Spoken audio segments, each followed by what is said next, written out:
Hey, good day. It's Dan here. I hope you're doing well.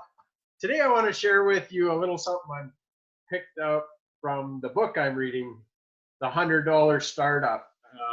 Part of my mastermind that I'm in, we meet every Wednesday morning, bright and early, 6:30 in the morning. And we had our meeting today, and what we did, I believe last meeting, we all brought a book in to exchange. And this was the one I picked up. Hadn't read it before, so looked intriguing to me. I thought I'd read it. I just started reading it here the last couple of days, and it's full of great examples of people who have started a business on a shoestring budget, hence the $100 startup. Not all of them only spent $100, but it's a catchy title, sort of like the 4-hour work week. I'm pretty sure that Mr. Ferris didn't just work 4 hours, but he did some testing on Facebook ads, and 4-hour work week was by far the most popular. So that's the title of his book. There's a little, there's a little bit of trivia for you if you didn't know that detail about his book. That the book was the result of some testing, some split testing on some ads to see what title was catchiest, and that's how he came up with the 4-hour work week. Needless to say, this book talks about people who have started businesses on a shoestring. They've merged their passion with what the market would pay them for. So that overlap is where their business lies. Some of the examples, one example I just finished reading about a gentleman who was a music teacher, a piano teacher. His challenge was that scheduling and handling the billing or the payments from his students, that kind of thing. So he created a piece of software that tracks all that. So it's schedule your appointments. It looks after the billing and the recurring payments if it's ongoing lessons for music, etc. He created a piece of software to solve his problem first of all, and then realized, hey, you know, there's a lot of music teachers out there that could really use this, and so he sells a access to that software at, I believe it was $500 or $600 for the year. And he now lives in Costa Rica. He still teaches music lessons part-time, and he clears a 6-figure income from selling his information product, his piece of software, to music teachers around the world, and he does very well at it. The other example that I just finished reading, I'm sure you've got one of these, a cell phone, an app on here called Evernote. It's a really handy tool for taking notes, writing yourself reminders, things like that. I'll be honest, I don't know much about smartphones and apps, and I know how to call people and I know how to answer the phone and a little bit of texting, but beyond that, I'm a tech dummy. But this guy was a self-professed geek and knew Evernote inside out. And what he realized is that there was no manual, no user manual in English at least. I believe the app originated in Japan. Apparently there were guides and tutorials in Japanese, but nothing in English. So he dedicated some time in his spare time. He was working, his wife was working, they were working opposite, you know, kind of high-fiving each other as they passed, one working days, one working nights, 2 young kids, relationship strained, all those pieces. So he dedicated some time. I don't know how long it took him, but he put together an ebook. Now an ebook is just a digital version of a book. He put together a really well-written, really detailed, really specific, really useful ebook tutorial on all the tips and tricks and how to get the most out of using Evernote.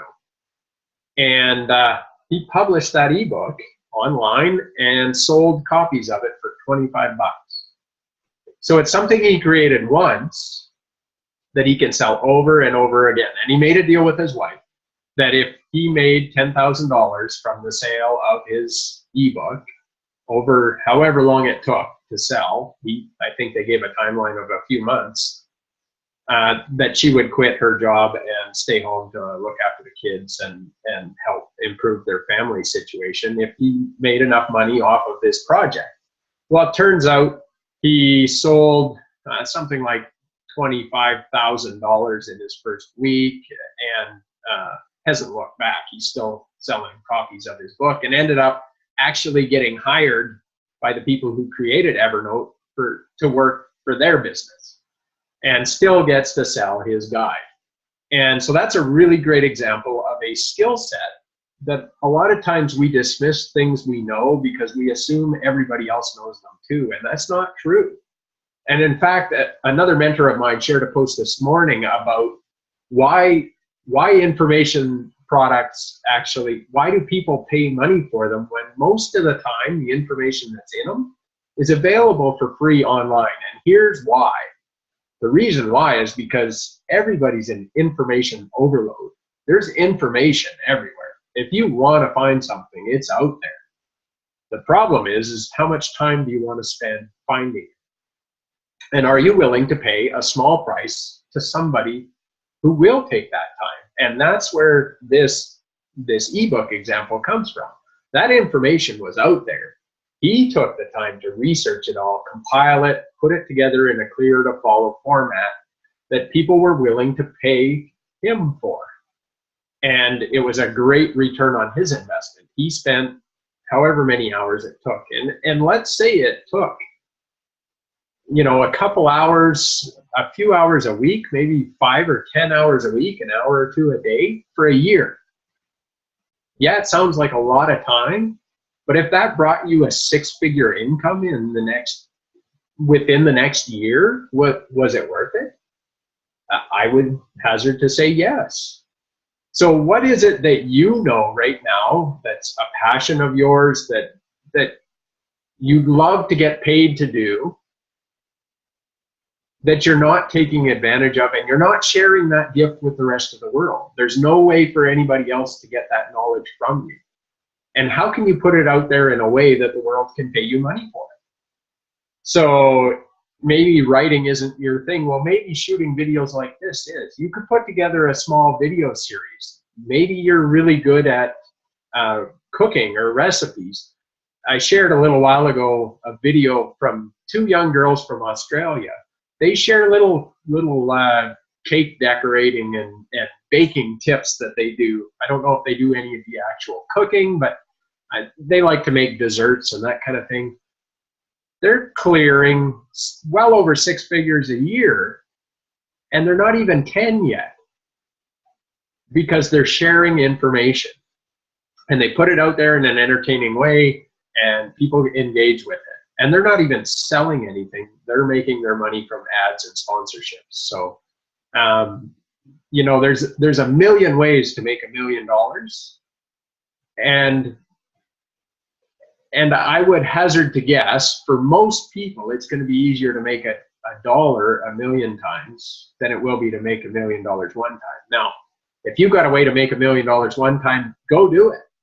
Or if it's, you could get paid $10 100,000 times, or $100 1,000 times, or whatever the numbers are, you figure it out for you. But take what you know and turn it into something that people can pay you for. Of course, give them value. Give them great value.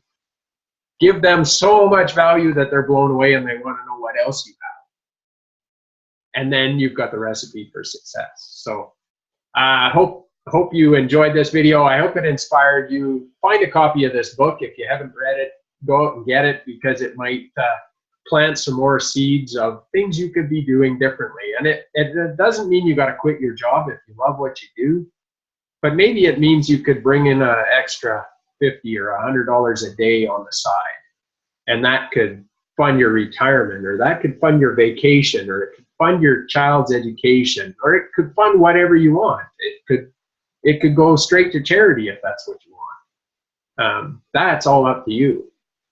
But you have knowledge that other people are right now out there looking for. I promise you, people are looking for what you know right now. So it's selfish of you not to provide it to them. Try that on.